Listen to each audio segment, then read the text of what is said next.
In this video, you will learn how to adjust the media guide on a ZT610 DPI micro-label printer. Open the media door.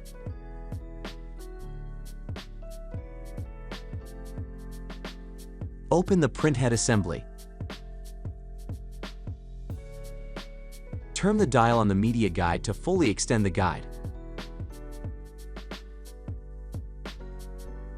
Load media into the printer.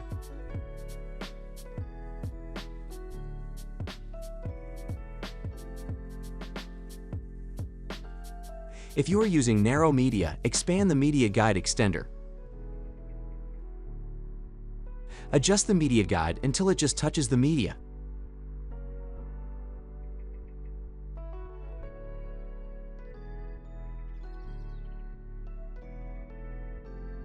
Close the printhead assembly. Close the media door.